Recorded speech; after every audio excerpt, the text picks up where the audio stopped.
ሶሻል ሚዲያ ለወንጌል አገልግሎት የጠቀመውን ያህል የጎዳው ነገር አለ ወይ? የተጠራንበት አንዱ ነገር ህብረት እንድናደርግ እርስ በርሳችን እንድንተያይ። ነገር ግን ሰዎችን ምን አድርጓል? ሶሻል ሚዲያ ትምህርቶችን በቤት ይሰማለሁ ለብቻ ይሰማለሁ በሚል ሰዎችን በቤታቸው አስቀምጧል። የሶሻል ሚዲያ አዲክትድ የሆነ ሰው እንዴት ብሎ ለእግዚአብሔር ቃል ትኩረት ሰጥቶ ኮንሽስ ሆኖ እንዴት የእግዚአብሔርን ቃል ሊሰማ አይችልም? ምን ያህል ስንፍና እንደሚያመጣ ረጅም ሰዓት ሌሊቱ ሙሉ አዳሩ ሙሉ በስልክ ላይ አድረህ ቀን ላይ የሚኖር አቅም እንዴት ነው?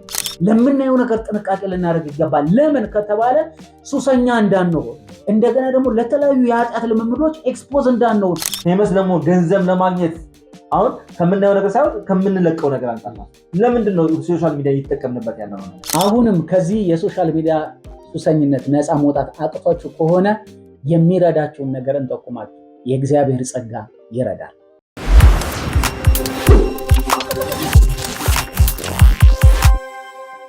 ሰላም፣ የጌታ ጸጋና ሰላም ይብዛላችሁ። እንዴት አላችሁ? ይሄ የጌታ ቲዩብ ነው። በየጌታ ቲዩብ ስለ ጌታ ስለ ኢየሱስ ስለማዳኑ የምናወራበት ደግሞ የምንወያይበት የጌታ ቲዩብ ነው።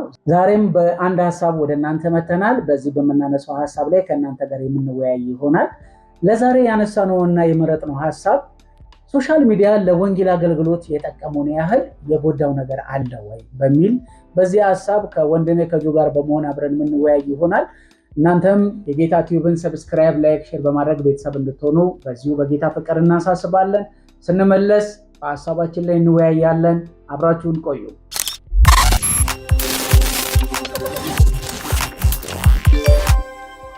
ተመልሰን መተናል። አሁን ያለንበት የ21ኛው ክፍለ ዘመን የሶሻል ሚዲያ ፕላትፎርም ምን ያህል ዓለምን እንደተቆጣጠረ ሁላችንም የምናውቀው ነገር ነው። በተለይ ደግሞ በዩቲዩብ፣ በቲክቶክ፣ በፌስቡክ እና በኢንስታግራም የሚተላለፉ ብዙ ፕሮግራሞች ለብዙ ሰዎች በእጃቸው ላይ እየደረሰ ነው። ስለዚህ ለወንጌል አገልግሎት እኛ ምን ያህሉን ተጠቅመናል? ደግሞ ለወንጌል አገልግሎት ስንጠቀመው ምን ያህሉ ወርቷል፣ ምን ያህሉ ጠቅሟል የሚለውን በደንብ አድርገን የምንወያይበት ይሆናል። ግን እንደ መነሻ ጆ፣ ሶሻል ሚዲያ ለወንጌል አገልግሎት ምን ያህል ጠቅሟል ብለህ ታስባለህ? ይሄ ምንም ጥርጥር የለውም። በዚህ ዘመን ያለንበት ዘመን እንዳልከው የ21ኛው ክፍለ ዘመን ዘመናዊ ያመጣልን አንድ በረከት ነው ብለን ማሰብ እንችላለን። ስለዚህ ሶሻል ሚዲያው በጣም ጠቅሟል። የጠቀመባቸውም ነገሮች ስንመለከት ለወንጌል ስርጭት አገልግሎት በጣም ጠቅሟል። ምክንያቱም ወንጌል በተለያየ ሁኔታ ውስጥ ሆነው ሰዎች እየሰሙና በዚህም ደግሞ ወደ እግዚአብሔር መንግስት እየተጨመሩ ያለበት ሁኔታ እና በአይናችን የምናየው እና ህይወታችንን ኤክስፔሪንስ ያደረግነው ነገር ስለሆነ ይሄ በጣም ለወንጌል ስርጭት አገልግሎት በጣም የጠቀመ ነው። እንዲሁም ደግሞ ርቀት ላሉ ቃሉን መስማት ለማይችሉ ጊዜና ቦታ ለወሰናቸው በህመም ላይ ላሉ ከአገር ውጭ ላሉ ሰዎች የተለያዩ ትምህርቶችን፣ መንፈሳዊ ትምህርቶችን፣ የሚያሳድጉ ትምህርቶችን፣ የሚያንጹ ትምህርቶችን እንዲከታተሉ እና ራሳቸውን በእግዚአብሔር ቃል እንዲያንጹ ሶሻል ሚዲያው በጣም ትልቅ እንትን የከፈተ ነው። ስለዚህ ለእግዚአብሔር መንግስት መስፋትም መጥራትም በጣም ትልቅ አስተዋጽኦ በጣም አድርጓል። በጣም ተጠቀል። በእርግጥ የሶሻል ሚዲያውን ብቻ ሳይሆን ሶሻል ሚዲያው ስንል የዩቲዩብ የቴሌቪዥኑ አገልግሎት ታሳቢ እንድናደርግ ነው። በቴሌቪዥን አገልግሎት በጣም ብዙ ሰዎች ይጠቀማሉ። በጣም ብዙ ሰዎች ቅድም እንዳልካቸው ጊዜ፣ ቦታ እንዲሁም ደግሞ በህመም ምክንያት ሊሆን ይችላል፣ ደግሞ በተለያየ በትራንስፖርት ጉዳይ ህብረት በሚያደርጉበት ቦታ መገኘት ባልቻሉበት መንገድ የሚያገኙት ብቸኛው መንገድ የቴሌቪዥን አገልግሎት ነው። በቴሌቪዥን አገልግሎት ውስጥ የስብከት አገልግሎትን ሊሆን ይችላል፣ ተከታታይ ትምህርቶችን ሊሆን ይችላል፣ ዝማሬዎችን ሊሆን ይችላል ስለሚያገኙ በጣም ብዙ ሰዎች እንደተጠቀሙ ግልጽ ነው። እኛ ግን በብዛት የምናነሳው የሶሻል ሚዲያውን ብለን ካነሳናቸው እነዚህ በተለይ አራቱ ፕላትፎርሞች ዩቲዩብ፣ ቲክቶክ፣ ፌስቡክ እና ኢንስታግራም በጣም በብዙ ሰዎች አሁን በዚህ ሰዓት በጣም በብዙ ሰዎች እጅ ውስጥ የገባ በጣም ብዙ ሰዎች የተለያዩ ነገሮች የሚደርሳቸው ጊዜ ነው እና በእነዚህ በአራቱ ፕላትፎርሞች በተለይ በዩቲዩብ፣ በቲክቶክ፣ በፌስቡክ እና በኢንስታግራም የሚተላለፉ የወንጌል ስርጭት አገልግሎቶች በጣም ብዙ ሰዎች የተጠቀሙ ሰዎች እንዳሉ በጣም አውቃለሁ። በጣም ሩቅ መሄድ አያስፈልግም። እኔ አንድ ምስክር ነኝ። የወንጌልን ከሰማሁባቸው መንገዶች ውስጥ አንዱ እኔ በሚዲያ የሰማሁትን ነው። የምርህ ነው? በሚዲያ ሰምቼ ነው ወደ ጌታ የመጣሁት እና ሩቅ መሄድ አያስፈልግም። ሚዲያው በጣም ጠቅሞኛል።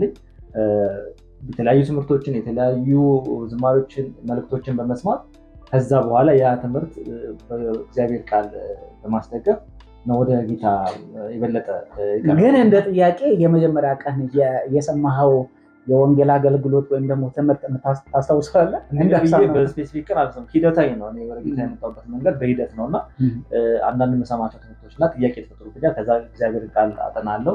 ከዛ በኋላ ደግሞ የተለያዩ ትምህርቶችን እሰማለሁ። በሂደት እግዚአብሔር ቃሉን እየገለጠ ጌታን እያወቅሁ የተረዳሁ ስመጣ ከዛ በሂደት ራሴን ከቅዱሳን ነገር ውስጥ አገኘሁት ማለት ነው። የዛን ቀን የሰማኸው ነገር ወይም በሶሻል ሚዲያ የሰማኸው ያ ነገር ውስጥህን እንድትጠይቅና ደግሞ ወደ እግዚአብሔር ቃል ዞር እንድትል አደረገ። ከዛ በኋላ ደግሞ ራሴን በእግዚአብሔር ቃል ደግሞ ማነጽ የጀመርኩት እንደዚህ በሚዲያ የሚተላለፉ ትምህርቶችን በመከታተል ነው ማለት ነው። በጣም ትክክል። ምክንያቱም ሶሻል ሚዲያ ላይ የሚተላለፉ ነገሮች ሁሉ ይጠቅማሉ ብለንም አናምንም።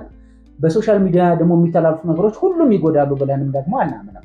ግን አንዳንድ ሰው ይሄ ጌታ ኢየሱስ ክርስቶስም ከምትሰሙት ነገር ተጠበቁ እንዳለ አንዳንድ ጊዜ መርጠን የምንሰማው ነገር አለ እና አሁን ከአንተ እንኳን ስነሳ በእርግጠኝነት እኮ በሶሻል ሚዲያ ብዙ ነገር ሲተላለፍ አይተሃል፣ ብዙ ነገር ሲተላለፍ ሰምተሃል። ግን በቃ እግዚአብሔር የዛን ቀን አንተን የሚነካበት ቀን ነበረ። በእርግጥም ሶሻል ሚዲያውን ተጠቅሞታል። በእርግጠኝነት ለአንተ የሆነ ሰው መጥቶ አይደለም የወንጌል አገልግሎት የነገረ ወይም ደግሞ ምስክርነት የሰጠ ወይም ወንጌል የሰበከ በዚህ በሶሻል ሚዲያ ውስጥ ያገኘው አንድ በጎ ዕድል ነው እና ሶሻል ሚዲያ በብዙ መንገድ ይጠቅማል።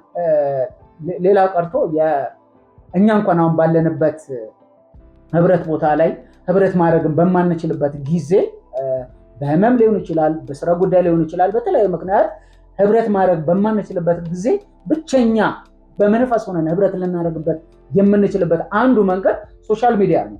ወይ ላይቭ በዩቲዩብ ሲተላለፍ፣ ወይ ላይቭ በቲክቶክ ሲተላለፍ፣ ወይ ላይቭ በፌስቡክ እና በኢንስታግራም ሲተላለፍ ነው ላይቭ አብረን የምንከታተለው እና ሶሻል ሚዲያ በብዙ ጠቅሞናል። ብዙ ጊዜ ምን መሰለህ አሁን እዚህ ጋር ችግሮች የሚመጡት አጠቃቀም ላይ ነው እንጂ ፕላትፎርሙ በራሱ የፈጠረው ዕድል አለ። ያንን ነገር ለመልካም መጠቀም ወይ ደግሞ ለመጥፎ ነገር መጠቀም የኛ ዕድል ፋንታ ነው ማለት ነው። ስለዚህ ብዙ ጊዜ ችግሮች የሚመጡት አጠቃቀሙ ላይ ነው እንጂ ፕላትፎርሙ ይጠቅማል፣ ጠቃሚ ነው። ለመልካም ነገር ከተጠቀምንበት ይጠቅማል። ግን አጠቃቀሙ ላይ ከተሳሳትንና የምንጠቀምበት መንገድና ሁኔታ ትክክል ካልሆነ ጥፋቱም የዛን ያህል ነው ማለት ነው። በጣም ትክክል። እኔ እንደውም በጣም ብዙ ሰዎች አለውበት የቤተክርስቲያን ህብረቱ ሲያገኙኝ በጣም ብዙ ሰዎች የነገሩኝ ምስክርነት ምንድን ነው? እኔ እኮ ጌታን ያገኘሁት እኮ እዚህ መጥቼ ወንጌል ሰምቼ ወይም ደግሞ የሆነ ሰው መጥቶ ለእኔ ወንጌል መስክሮልኝ ወይም ነግሮኝ አይደለም። በዩቱብ ላይ በሚተላለፈው መልእክት፣ በዩቱብ ላይ በሚተላለፈው ትምህርት፣ በዩቱብ ላይ በሚተላለፈው መዝሙር እንዴ ይህ መዝሙር በእውነት እንደዚህ ነው እንዴ? ይህ ትምህርት ይሄ እንደዚህ ነው እንዴ? መጽሐፍ ቅዱስ እንደዚህ ይላል እንዴ ብዬ እንድመረምርና ወደ እግዚአብሔር ቃል እንድቀርብ ያደረገኝ በሶሻል ሚዲያ የሚተላለፈው መልእክት ነው እና ሶሻል ሚዲያ ላይ የሚለቀቀው በተለይ ዩቱብ ላይ የሚጫነው ትምህርቶች፣ ስብከቶች እንደ ቀላል እንዳታዩ። በጣም ብዙ ሰዎች ጋር ይደርሳል። በተለይ እኔ ሀረብ ሀገር ነበርኩ ያሉ ማለት ነው ብዙ ሰዎች እና እውነት ነው ሀረብ ሀገራት ጋር ለምሳሌ በሀረብ ሀገራት ብዙ ጊዜ አሁን ባለንበት የጌታ ህብረት የሆኑ ሰዎች ብዙ ጊዜ እዛ ቸርች ላይኖር ይችላል። ግን ብቸኛ ህብረት ሊያደርጉ ወይም የእግዚአብሔር ቃል ጥማታቸውን ሊያረኩ የሚችሉ ለመዘመር መዝሙር አዳዲስ መዝሙሮችን የሚያገኙበት ብቸኛ መስመርና ብቸኛ መንገድ በዩቲዩብ ላይ ወይም በሌሎች የሶሻል ሚዲያ ሲተላለፍ ነው እና ሶሻል ሚዲያ ለወንጌል አገልግሎት፣ ለወንጌል ስርጭት ወይም ደግሞ ለዓለም ሁሉ እንድንደርስ ካደረገን አንዱ ለብዙዎች ተደራሽ እንድንሆን ካደረገን አንዱ ሶሻል ሚዲያ ፕላትፎርም ነው። ምንድነው መሰለህ እዚህ ጋር አንድ ነገር ማየት ያለብን ነገር ሶሻል ሚዲያ ከጥቅሞቹ ውስጥ አንዱ ምንድነው የትኛውም ጊዜና በየትኛውም ቦታ አጠገባችን ባሉ ኤሌክትሮኒክስ ነገሮችን መጠቀም ስለምንችል ህብረት የምናደርግባቸው ሁኔታዎች ሊወሰኑ ይችላሉ። በቀናት ሊወሰኑ ይችላሉ፣ በሰዓት ሊወሰኑ ይችላሉ።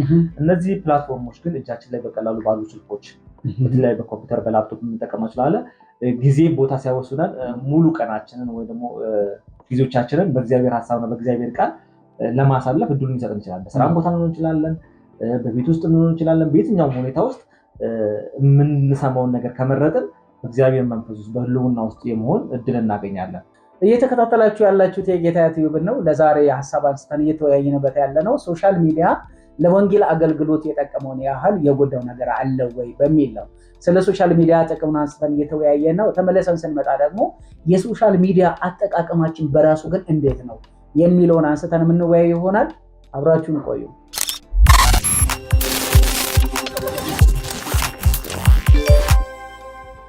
ተመልሰን መጥተናል። ውድ የጌታ ዩቲዩብ ተከታታዮች፣ ለዛሬ አንስተን እየተወያየንበት ያለው ርዕስ ሶሻል ሚዲያ ለወንጌል አገልግሎት የጠቀመውን ያህል የጎዳው ነገር አለው ወይ በሚል አንስተን እየተወያየን ነው። ከቀደም ጀምሮ እስካሁን ድረስ ጠቀሜታውን በብዛት አንስተን ስናነሳ ነበረ። አሁን የምናነሳው የሶሻል ሚዲያ አጠቃቀማችን ምን ያህል ጎዳን፣ ምንስ ሳይድ ኢፌክት ነበረው? ሶሻል ሚዲያ በራሱ ፕላትፎርሙ ጎጂ ነው ወይ ደግሞ በጣም ጠቃሚ ነው ልናልችል። ዋናው ትልቁ ጉዳይ ምንድነው? አጠቃቀሙ ላይ ነው። የምንጠቀምበት መንገድና ሁኔታ እሱ ነው ትልቅ ችግር የሚፈጥረው። ከዚህ አንጻር ካየው በዘርፈ ብዙ ችግሮች አሉት። የመጀመሪያ ልናነሳ የምንችለው ህብረትን ላይ የሚቀንስ ህብረት ስንል ቅዱሳን ጋር ያለን ህብረት ከእግዚአብሔር ጋር ያለን ህብረት ይቀንሳል። ያንን ጊዜ ወስዶብናል ማለት ነው። በተለይ በህብረት ውስጥ የተጠራንበት አንዱ ነገር ህብረት እንድናደርግ፣ እርስ በርሳችን እንድንተያይ፣ በዛ ውስጥ የእግዚአብሔር ጸጋ ይገለጣል። በዛ ጸጋ እርስ በርሳችን እንድንተናነጽ ነው። ነገር ግን ሰዎችን ምን አድርጓል? ሶሻል ሚዲያ ትምህርቶችን በቤት ይሰማለሁ፣ ለብቻ ይሰማለሁ በሚል ሰዎችን በቤታቸው አስቀርቷል እና ህብረት የማድረግ ነገር የመቀነስ ትምህርቶችን ቤት ድረስ አገኛለሁ በማለት ያንን ነገር ስላሳጣ ከቅዱሳን ጋር ያለ ህብረት ቀንሷል። የቅዱሳን ህብረት ደግሞ በቅዱሳን ህብረት ውስጥ የተማርነውን ትምህርት ተግባራዊ የምናደርግበት፣ መንፈሳዊ ልምምዶች የምንለማመድበት፣ ከእግዚአብሔር ስጦታ የምንቀበልበት አካል ነው ቤተክርስቲያን ስንል ማለት ነው። ሰው ወደ ቤተክርስቲያን ካልመጣ፣ ወደ አካል ውስጥ መምጣት ካልቻለ በጣም ከፍተኛ አደጋ ውስጥ ይገባል። የእግዚአብሔር ጸጋ መካፈል አንችልም። ቅድም አንተ እንዳነሳው ላይፍ ስለሚተላለፍ ችግር የለም፣ እኔም ላይፍ እኮ አብሬ ነኝ፣ በአካል እኮ ባልኖርም በመንፈስ እኮ ከእናንተ ጋር ነኝ የሚል ብሂል ደግሞ አለ። ጥቅስ የሌለው ጥቅስ ማለት ነው። ስለዚህ በእንደዚህ አይነት መንገድ ሰዎች ህብረትን ከማድረግ በብዙ ይቀራል። በጣም አስገዳጅ ሁኔታ፣ ጤና ችግር፣ በጣም በስደት ላይ ወይ ደግሞ ህብረት ማድረግ በማይችሉበት ሁኔታ ውስጥ ሆነው ይጠቀሙ መልካም ነው። ወይ ደግሞ ከህብረት ከምናደርግበት ጊዜ ውጭ በሆኑ ሰዓቶች ላይ ትራንስፖርት ላይ ሊሆን ይችላል፣ በስራ ቦታ ሊሆን ይችላል፣ እነዚህ ሚዲያዎች መጠቀም ተገቢ ሊሆን ይችላል። ነገር ግን እየቻለ ህብረት ማድረግ እየተቻለ ትምህርቶችን በዚህ በኩል አገኛለሁ፣ እየተከታተልኩ ነው፣ በቃ ቃሉን ሰምቻለሁ በራሴ ቀጥላለሁ ብሎ በማሰብ ብቻ ይሄ ስንፍና ነው። ከእግዚአብሔር ስጦታ ከጸጋ ስጦታዎች መጉደልም ነው። ስለዚህ በጣም ብዙ የሚያጣው ነገር አለ። በህብረት ውስጥ በጣም ብዙ ነገሮች ያሉት እና መንፈሳዊ እድገት መቀንጨር ሊከሰት ይችላል፣ አለማደግ። ምክንያቱም የተማርከውን ትምህርት የት ነው አፕላይ የምታደርገው? በስራ የምትገልጠው ከቅዱሳን ህብረት ውስጥ ነው። በቅዱሳን ህብረት ውስጥ ደግሞ እርስ በርስ አንዱ ለአንዱ መጸለይ፣ አንዱ ለአንዱ መረዳዳት፣ መተጋገዝ አለና ይህን ነገር እናጠዋለን። ስለዚህ በጣም መሰረታዊ ነገር ነው። ህብረታችንን ማቆም የለብንም። እንዲሁም የበለጠ አጠናክረን መቀጠል ያለብን። በጣም ትክክል። ሌላው ሶሻል ሚዲያ ከጎዳን ወይም ደግሞ ሶሻል ሚዲያ አጠቃቀማችን ከጎዳን ነገር አንዱ ለተለያዩ ትምህርቶች መጋለጥ ነው። ምክንያቱም በሶሻል ሚዲያ ሁሉ ነገር የሚተላለፈው ምንም እከሌ ነው ተቆጣጠሩ የምትለው ነገር አይደለም። ሁሉም የሚፈልገውን ነገር አንደበቱ ላይ እንደበጣው ካሜራ እስካለው ድረስ ደቅኖ ቀርጾ ኤዲት አድርጎ ዝም ብሎ የሚያስተላልፈው ነገር ነው። ጌታ ኢየሱስ ክርስቶስ ደግሞ ደጋግሞ ከምትሰሙት ነገር ተጠበቁ ብሎናል። ሰው ከሚሰማው ነገር መጠበቅ አለበት፣ ከሚያዩም ነገር መጠበቅ አለበት። እንዲሁ ያገኘነውን ነገር ሁሉ ሶሻል ሚዲያ እድሉን ስለሰጠን፣ ፕላትፎርሙ እጃችን ላይ ስላለ፣ ስልኩ እጃችን ላይ ስላለ፣ ኢንተርኔቱና ኮኔክሽኑ እጃችን ላይ ስላለ ብቻ ያገኘነውን ሁሉ ልንሰማ አይገባም። ለብዙ የስህተት ትምህርቶች ልንጋለጥ እንችላለን። ለብዙ ነገር ኤክስፖዝ ልንሆን እንችላለን። አንዳንድ ጊዜ ካለንበት ህብረት ወይም ደግሞ ሰሚት ካደረገንበት ቤተክርስቲያን ከሚተላለፈው መልእክት ውጭ የሌሎችን መልእክታቶች ወይም የሌሎችን አገልግሎቶች ዝም ብሎች መቃረብ ነገ ላይ ለተሳሳተ የስህተት አስተምሮስ ልንወርቅና ከእግዚአብሔር ፈቀቅ ብለን ልንወርቅ እንችላለን። ትዕቢተኞች፣ እልህኞች ልንሆን እንችላለን። የሚገርም ነገር አሁን ይሄ የሶሻል ሚዲያ ላይ የምንቀነጣጨባቸው ትምህርቶች አንደኛ ቁጥጥር ያሉ ናቸው። ምን ያስፈልጋል መሰለህ? ትምህርቶቹ ልንሰማቸው እኮ እንችላለን፣ ግን እንደ እግዚአብሔር ቃል መመዘን አለብን። እንደ ብሔራዊ ሰዎች ይሄ ነገር ትክክል ነው አይደለም የሚለው ነገር ይህንን ለማለት ደግሞ ቁጭ ብሎ መማር ያስፈልጋል። ከሶሻል ሚዲያ በሰበሰብናቸው ትምህርቶች ብቻ ህይወታችንን ልንገነባ ይገባል። የራሳችን መጋቢ ሊኖረን ይገባል። ህብረት የምናደርግበት ቤተክርስቲያን፣ አጥቢያ ቤተክርስቲያን ሊኖረን ይገባል። በዛ ህብረት ውስጥ ሆነን በተለያየ መንገድ የሚመጡ ትምህርቶችን የምንመዝንበት ሚዛን ግዴታ መኖር አለበት። ያለበዛ በምን ሚዛን ነው የምትለካው? ሁሉም ትምህርት እኮ የስተት ትምህርት ነው ለማለትም እኮ መሰረት ሊኖር ይገባል። መሰረቱን ካላወቀው በምን መዝነው ይሄ ትክክል ነው ይሄ መጥፎ ነው የምትለው? ስለዚህ አንድ ሰው በቤተክርስቲያን ውስጥ መሆን አለበት። መጋቢ ሊኖረው ይገባል። በቤተክርስቲያን ጥላ ውስጥ መኖር አለበት። ከዛ ተነስቶ ነው በዛ በሚማተው ቁጭ ብሎ ስለተምሮ ከዛ ሌሎች ትምህርቶች ቢመጡ እንኳን የመለየት ይሄ ነገር ስህተት ነው ብሎ ለማነጻጸርም እድሉን ያገኛል። አዎ ቅድም እንደውም ካልከው ነገር ጋር ይሄ ተመጋጋቢነቱ ምንድነው ሰው ህብረት ማድረግ አለበት በሚለው ውስጥ ሰው ቁጭ ብሎ ህብረት አድርጎ በደንብ አድርጎ የሚማር ከሆነ ለዚህ ነገር ቅድም እንዳልከው ራሱን ሊያሳድግ ይችላል፣ ሊያድግ ይችላል፣ መንፈሳዊ መቀንጨር ላያገኘ ይችላል። ነገር ግን በሶሻል ሚዲያ ጌታን አገኘው ብሎ የሚኩራራ ሰው በእርግጠኝነት እዛው ህብረት ማድረግ ከሆነ ከቅዱሳን ጋር አንድነት ከሌለው ቤተክርስቲያን ሰሚት ማድረግ ከሆነ ህብረት ማድረግ ከሆነ ቁጭ ብሎ የማይማር ከሆነ እዛው በሶሻል ሚዲያ የጀመረውን በሶሻል ሚዲያው ሊያጣው ይችላል። ምክንያቱም ቁጭ ብሎ ስለማይማር አንድ ሰው በሶሻል ሚዲያ የመጀመሪያ ቀን ጌታ ሊያገኝ ይችላል። ለምሳሌ አሁን አንተ መሰከረ በሶሻል ሚዲያ ይሄ ነገር እንዲህ ነው ብለህ ጌታን ፈለከው። ከዛ በኋላ ያደረግከው እኮ እዛው ሶሻል ሚዲያ ቆይ እስቲ ለዚህ መልሴ ቆይ እዚህ ለዚህ መልሴ እኮ አይደለም። ህብረት የመረጥክበት ቦታ ህብረት ማድረግ ያለበት ቦታ ላይ ህብረት አደረግ። ከዛ በኋላ እግዚአብሔር ቃልን ተማር። አንድ ሰው ጌታ ኢየሱስ ክርስቶስን ባመነበት ቅጽበት አዎ የዘላለም ህይወትን ያገኛል፣ የእግዚአብሔር ልጅነትን ያገኛል። ነገር ግን ህይወት ፕሮሰስ ነች፣ ይቀጥላል። ከዛ በኋላ ህይወት እኮ ይቀጥላል። ለዛ ነገር ደግሞ የመዳን ትምህርት መማር አለበት። ብዙ የሚማራቸው ትምህርቶች አሉ። ለዛ ነገር ደግሞ ቁጭ ብሎ በቤተክርስቲያን ህብረት ውስጥ ሊማር ይገባል እንጂ ሶሻል ሚዲያ ላይ ሁሉን አገኛለሁ ማለት አይደለም። አንድ ሰው ያሳየኝ ነገር አለ እና በእጆቻችን ላይ በስልኮቻችን ላይ ያዝነው ስልኮች ስክሮል ስናደርግ ስክሮል በዚህ የተደረገበት ምክንያት ለብዙ ነገር ኤክስፖዝ እንድንደረግ ሆን ተብሎ ስለተሰራ ነው። በአብራጣት አልተደረገም፣ በማልጣት አልተደረገም፣ በቀለበጣት አልተደረገም፣ በዚች አልተደረገም። ሆን ተብሎ ነው በዚህ የተደረገው። ምክንያቱም ይሄ እጃችን ለእነዚህ ሁሉ አክቲቭ ነው። ለምሳሌ እንዲህ ባደርግ ይሄ ምንም ነገር ማድረግ አይችልም። ይሄ አብራጣታችን ለሁሉ ነገር አክቲቭ ነው። ለነዚህ ሁሉ ዋና መሰረቱ ይሄኛው ነው እና አክቲቭ ነው። ለዚህ ሆን ተብሎ ነው የተሰራው። ስለዚህ በሶሻል ሚዲያ አጠቃቀማችን ላይ በብዙ ነገር ልንያዝ አይገባም፣ ልንወጠር አይገባም። ሰው ቁጭ ብሎ ረጋ ብሎ ጌታ ኢየሱስ ክርስቶስ እኮ በአንድ ጊዜ እኮ ሐዋርያ አድርጎ አላስናቸው። 3 ዓመት ከ3 ወር በደንብ አድርገው አጠጥቶ አስተምሯቸዋል። ከየትኛውን ትምህርቱ አልጎደሉ። ሁሉን ነገር ማለት ሚስጥር እያብራራ እየገለጠ ለሌሎቹ እንዳያስተውሉ በሚስጥር ለእናንተ ግን አባቴ ሚስጥሩን ገልጦላቸዋል። እንደውም በአንድ ቦታ ሲጸልይ አባቱ ወይ ከአዋቂዎችና ከጥበበኞች ሰውረን ለእነዚህ ህፃናት ይህን ሚስጥር ስለገለጥክላቸው አመሰግናለሁ ብሏል። እና ጌታ ኢየሱስ ሐዋርያቱ 3 ዓመት ከ3 ወር ቁጭ አድርጎ አስተምሯቸዋል። ስለዚህ እኛም በአንድ ጊዜ የሚሆን ነገር አይደለም። ቁጭ ብለን ለእግዚአብሔር ቃል ልንማር የእግዚአብሔርን ቃል ልንማር ይገባል። በትክክል የእግዚአብሔርን ቃል የተማረ በደንብ የእግዚአብሔርን ቃል እየጠጣ ሰው ለስህተት አስተምሮ አይጋለጥም። ዘመናችን ደግሞ በጣም የስህተት ትምህርቶችና በጣም ልዩ ምንጮች በጣም የበዛበት ነውና ፕላትፎርሙ ላይ የምናያቸው ነገሮች በጣም አንዳንድ ጊዜ ለአእምሮ የሚከብዱና በጣም ሰው በዚህ መጠን ያሰባል የምትላቸው ነገሮች አሉና ሰው ያነዛን ነገሮች ሲከተል ስታይ ምን ያህል ቁጭ ብሎ የመማር እግዚአብሔርን ቃል ምን ያህል ያለመረዳት እና ለእግዚአብሔር ቃል ምን ያህል ሩቅ እንደሆነ የምታይበት ዘመን ነውና በጣም ቁጭ ብለን መማርና በህብረት ውስጥ መሆን በጣም መሰረታዊ ነገሮች እንደሆኑ እናያለን። ሌላው በተጨማሪ ያነሳው ነገር ምንድነው ከአውራጣት ጋር ተያያዘና እዛ ነገር ላይ አዲክትድ እንደሆነ ከማሰብ እና ሶሻል ሚዲያ አዲክሽንም ይሆናል እንደ ሱስ ደግሞ ያው አታክ የሚያደርገው አእምሮአችንን ነውና ከአእምሮ አንጻር ራሱ የሚያመጣው ራሱ ይችላል ጉዳት አለ። በጣም ትክክል። ይሄ የማስተዋል ትኩረት የማድረግ የማስታወስ ችሎታችን ላይ ራሱ የሚቀንሰው ነገር አለና ከዚያ እንደዚህ በጣም ትክክል። የኔነት ስሜትን ራሱ እንድታመጣ ያደርጋል ወይም ግለኛ ያደርጋል። በቃ የራስ ብቻ። ምክንያቱም ለምንም ነገር መልስ የምትፈልገው እዛ ጋር ይሆናል። ለምንም ነገር ማለት ነው። ለምሳሌ ሶሻል ሚዲያ አሁንኛ ለወንጌል ከወንጌል ስርጭት ጋር አነሳ ነው እንጂ ለምሳሌ ምግብ እንደ ልስራ እዛ ላይ ያለለ እንዴት ልልበስ እዛ ላይ ያለለ እንዴት ልጠጣ እዛ ላይ ሁሉ ነገር አሁን ሶሻል ሚዲያ ላይ አለ።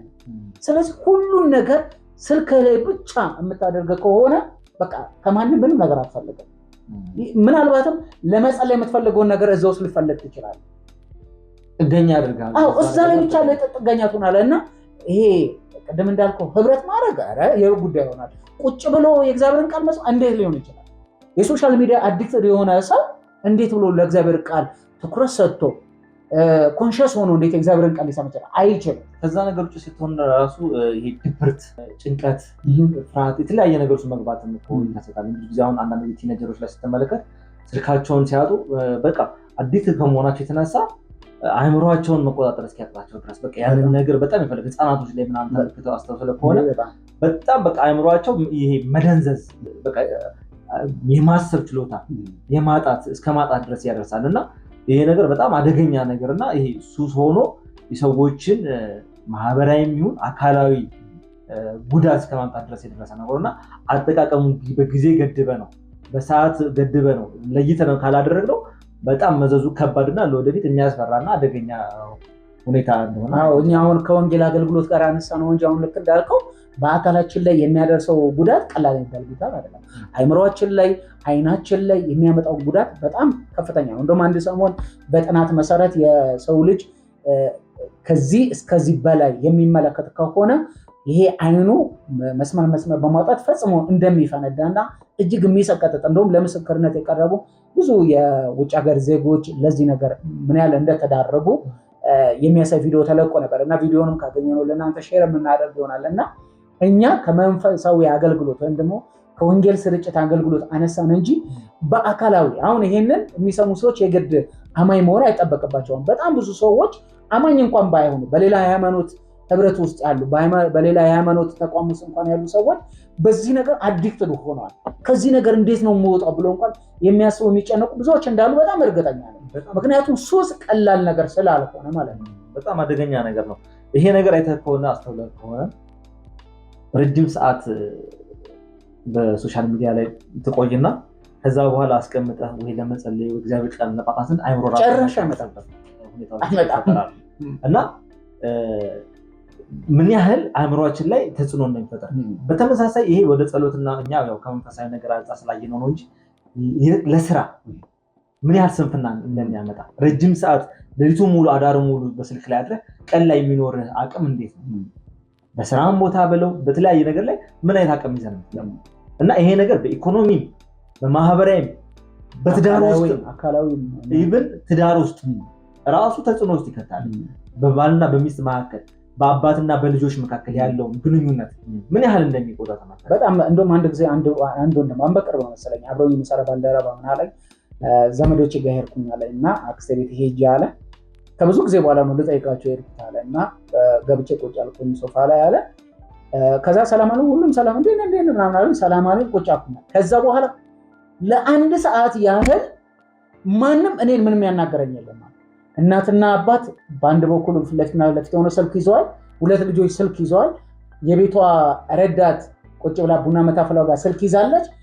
ማንም ምንም የሚለኝ የለም ለአንድ ሰዓት ማለት ቡናውም የለ ምንም የለም፣ ምንም ነገር ወሬ የለ ምንም የለም። እና ለአንድ ሰዓት ምንም ሳንባባል በሉ ደህና ደሩ ብዬ ወጣሁ።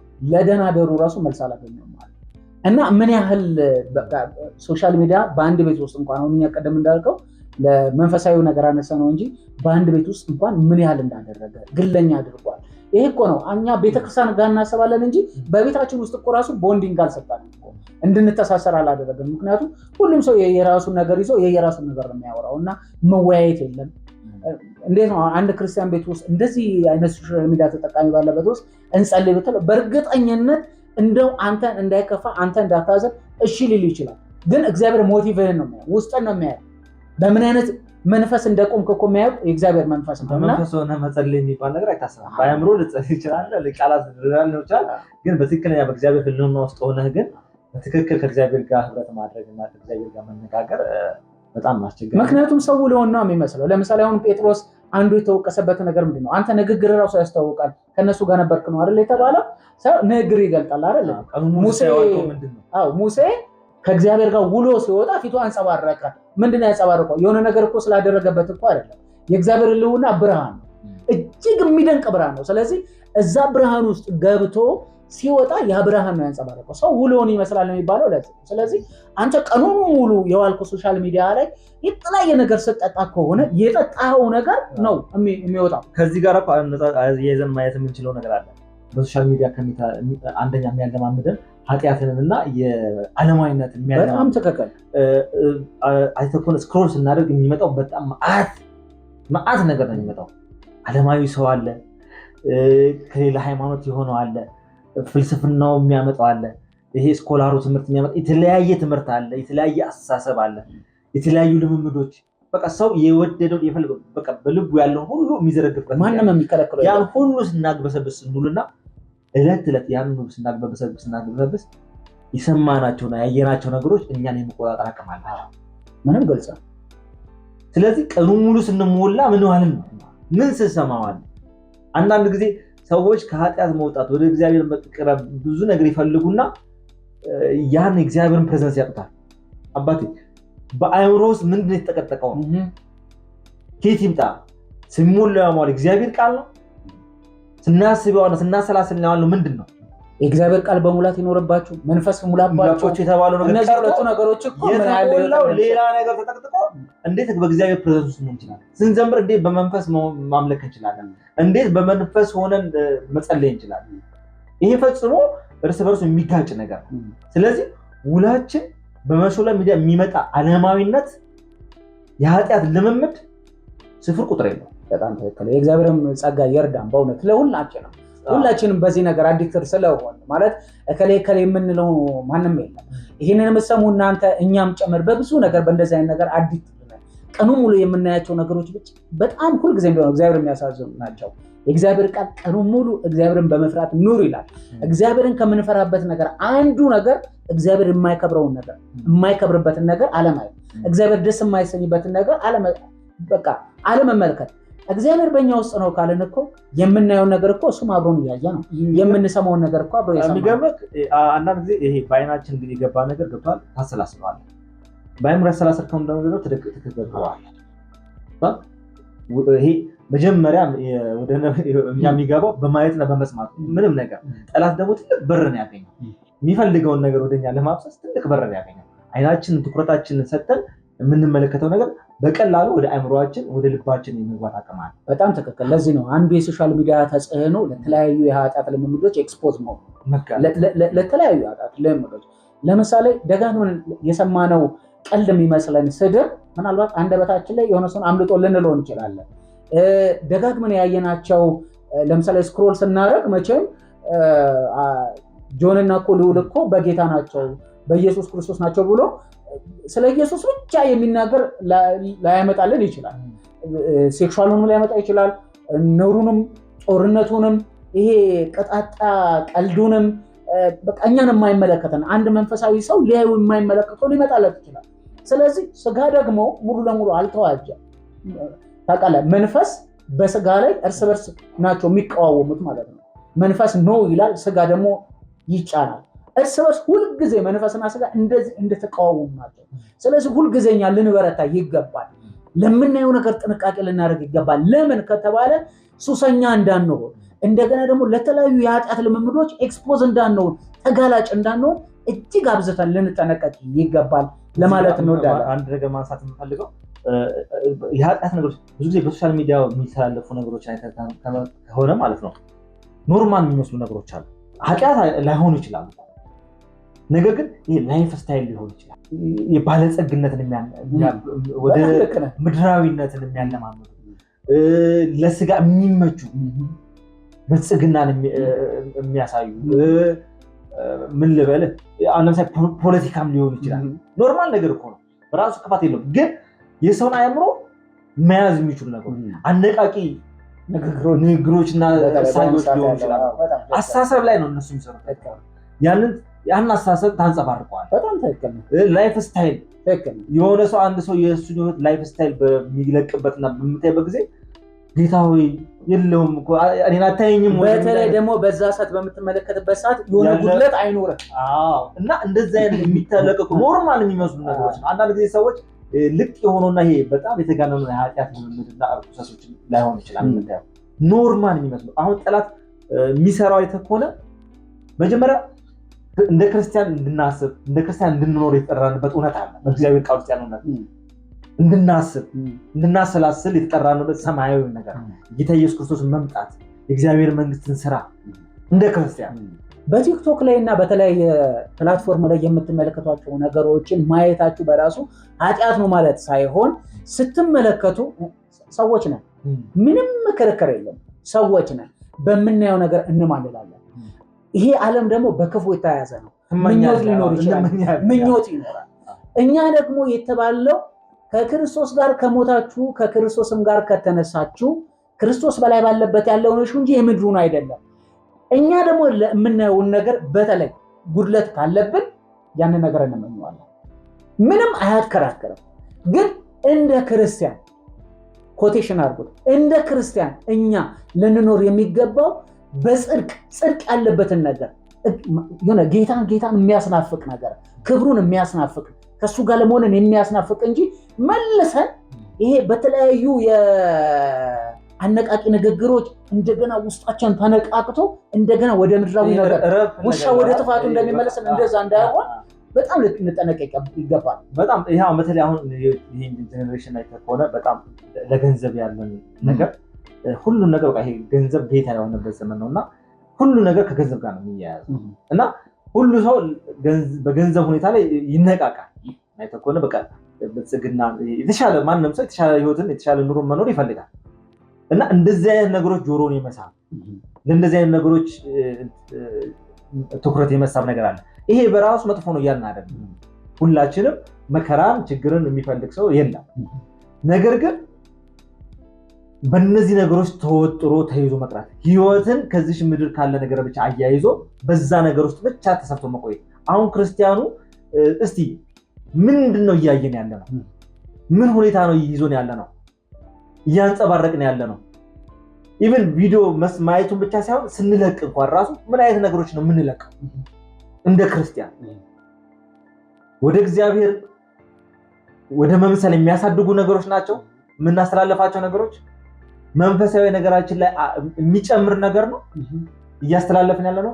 ለወንጌል መስፋት፣ ለእግዚአብሔር መንግስት መስፋት፣ በእግዚአብሔር መንግስት ውስጥ ያልዳኑ ሰዎች ለመጨመር አስተዋጽኦ እያደረገ ነው ወይንስ ኤክስፖዝ እያደረግን ያለ ነው? የሆነ ራሳችንን እየገለጥን እንድንታይ እንድንታወቅ ፌመስ ለመሆን ገንዘብ ለማግኘት አሁን ከምናየው ነገር ሳይሆን ከምንለቀው ነገር አንጻር ነው። ለምንድን ነው ሶሻል ሚዲያ እየተጠቀምንበት ያለው ነው?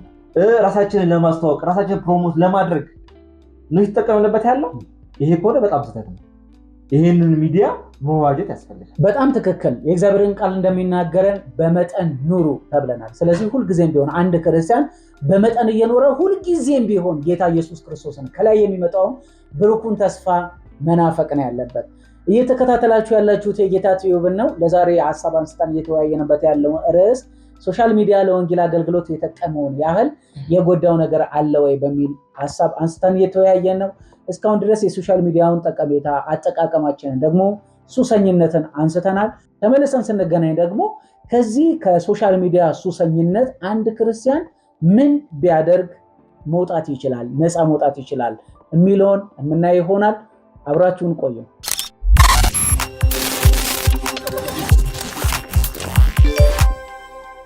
አንድ አማኝ በሶሻል ሚዲያ ሱሰኝነት እጅግ ከተያዘ ከዚህ የሶሻል ሚዲያ ሱሰኝነት ራሱን ነፃ ሊያደርግ የሚችለው በምንድን ነው? በምንድን ነው? በመጀመሪያ ደረጃ አንድ ሰው በዚህ ሁኔታ ውስጥ ሆኖ ራሱን ከተገነዘበ አደጋ ውስጥ እንዳለ መገንዘብ፣ ችግር ውስጥ እንዳለ የሆነ የተበላሸ ነገር መኖሩን አንደርስታንድ ማድረግ አለበት። ስለዚህ ቀጥታ ማድረግ ያለበት መመለስ ያለበት ሲቹዌሽን ጤናማ ካልሆነ ወደ እግዚአብሔር ቃል መመለስ አለበት። ፊቱን ማዞር አለበት። ይሄ ዲሲሽን ይፈልጋል። ወደ እግዚአብሔር ቃል መጥቶ ጊዜውን በሙሉ በእግዚአብሔር ቃል ውስጥ ማድረግ መቻል አለበት። ለሶሻል ሚዲያ ጊዜ የሚያሳልፈውን ጊዜ የነበረውን ለእግዚአብሔር ቃል ጊዜ መስጠት አለበት። ምክንያቱም ሶሻል ሚዲያውን መተው ብቻ መፍትሄ ነው ይችላል። ከዚህ በኋላ አለኝ ብሎ ማስቀመጣችን ከዚህ ወዴት መምጣት አለብን ማለት ነው። እንደ አማኝ ለእግዚአብሔር ቃል ወደዚህ እውነት ማጥናት፣ መማር፣ ማሰላሰል ወደዚህ መምጣት አለብን። ጊዜያችንን ይሄ ካልረሰው የእግዚአብሔር ሐሳብና የእግዚአብሔር ፍቃድ አእምሯችንን ካልተቆጣጠረው አደጋው በጣም ከፍተኛ ነው። ስለዚህ ሰዎች ወደ እግዚአብሔር ቃል መመለስ አለባቸው። የእግዚአብሔርን ቃል ዲፕ ማጥናት። ሰው ሶሻል ሚዲያ ሱሰኛ ሆኗል። አማኝ ነው፣ ክርስቲያን ነው። ስለዚህ ከዚህ ነገር ነፃ ማውጣው አይ በቃ ባልጠቀም ስላል አይደለም። ከዚህ በፊት ይሰጠው የነበረው ለምሳሌ በቀን ውስጥ በጣም የሚገርም ነገር እያንዳንዱ ስልካችን በተወሰነ መልኩ ግማሾቹ አይሰሩም።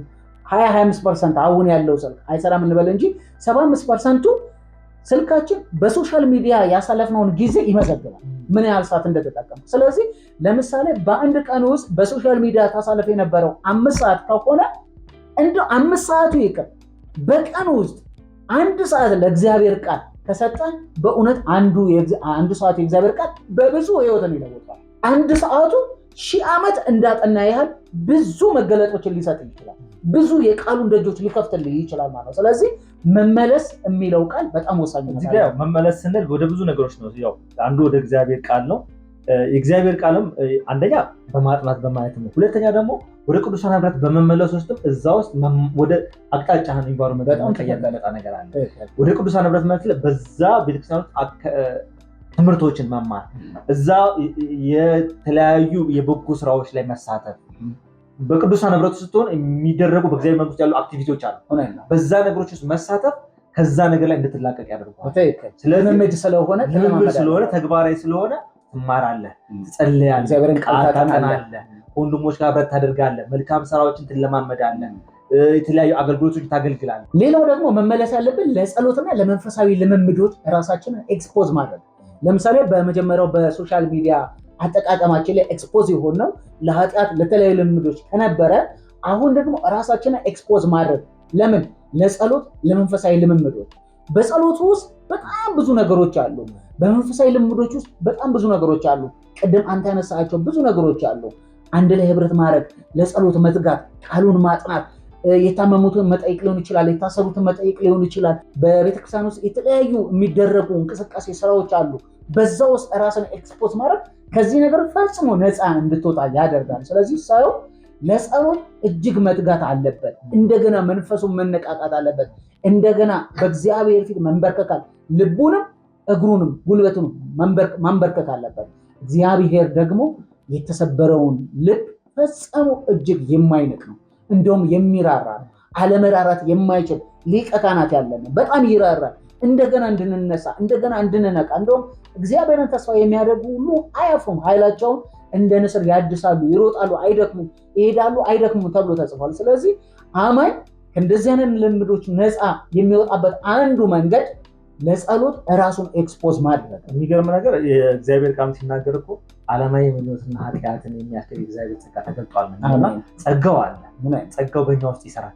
ይህንን ጸጋ ለመቀበል ደግሞ በጸጋው ዙፋን ፊት መሆን ግዴታ ነው። ስለዚህ በእግዚአብሔር ፊት መንበርከት እንዲረዳ አቅም አጥተን ከሆነ በዛው ኃጢአት ደጋግመን በዚህ ሁኔታ ውስጥ የምናልፍ ከሆነና ከዚህ ነገር መላቀም የምንፈልግ ከሆነ በእግዚአብሔር ፊት መጸለይ ያስፈልጋል። በቃ በትክክል በእግዚአብሔር ፊት ይህንን ነገር አልቻልኩም፣ ጌታ ሆይ እርዳኝ እና እግዚአብሔርም ይረዳናል፣ ያግዘናል። መንፈስ ቅዱስ ሁሌም በእኛ ውስጥ አለ፣ እኛ ሊረዳን ያግዝ ነው እና በእኛ ውስጥ ያለው እግዚአብሔር ይረዳል፣ አሁንም ይደግፋልና መጸለይ በጣም መሰረታዊ ነገር ነው። ለዚህም ሁኔታ ሳይሆን አጠቃላይ ይሄ ዘወትር መጸለይ ሳታቋርጡ ጸልዩ አይደል ብለው ጸሎትን የህይወት ልምምዳችን ማድረግ በቃ አንዱ ህይወታችን አካል ጸሎት መሆን አለበት። በጣም ትክክል። ስለዚህ በጸሎት ውስጥ አንደኛው እግዚአብሔርን የምንለምንበትና ከዚህ ነገር መውጫ መንገዳችን። ውድ የጌታ ቲዩብ ተከታታዮች እስካሁን ስትከታተሉት የነበረው ሶሻል ሚዲያ ለወንጌል አገልግሎት የጠቀመውን ያህል የጎዳው ነገር አለ ወይ በሚል ሀሳብ ከወንድሜ ከጆ ጋር አብረን አንስተን ስንወያይ ነበረ። እናንተም በእርግጠኝነት በብዙ እንደተጠቀማችሁበት ተስፋ እናደርጋለን። ደግሞ አሁንም ከዚህ የሶሻል ሚዲያ ሱሰኝነት ነፃ መውጣት አቅቷችሁ ከሆነ የሚረዳችሁን ነገር እንጠቁማችሁ። የእግዚአብሔር ጸጋ ይረዳል። ኃጢአትንና ዓለማዊ ምኞትን የሚያስክድ የእግዚአብሔር ጸጋ ተገልጧልና ተብሎ ስለተጻፈ ማለት ነው። የእግዚአብሔር ጸጋ ከዚህ ሱሰኝነት ነፃ ያወጣል። ወደ ጌታ ዘወር እንበል፣ እርሱን እንደገፍ። እርሱ ደግሞ በእርግጠኝነት ከዚህ ነፃ ያወጣናል። በብዙ እንደተጠቀማችሁበት ተስፋ እናደርጋለን። እናንተም ደግሞ ይሄ ቪዲዮ ይሄ ቢሰማው እከሌ ቢሰማው እህቴ ብሰማው ወንድሜ ብሰማው ብላችሁ ለምታስቡት ሁሉ ሼር እንድታደርጉ በጌታ ፍቅር እንጠይቃለን። ይሄ ጌታ ቲዩብ ነው። በሚቀጥለው ደግሞ በሌላ ሀሳብ ወደ እናንተ እንመጣለን። አብራችሁን ስለነበራችሁ ከልብ እናመሰግናለን። የጌታ ጸጋና ሰላም ይብዛላችሁ። ተባረኩ።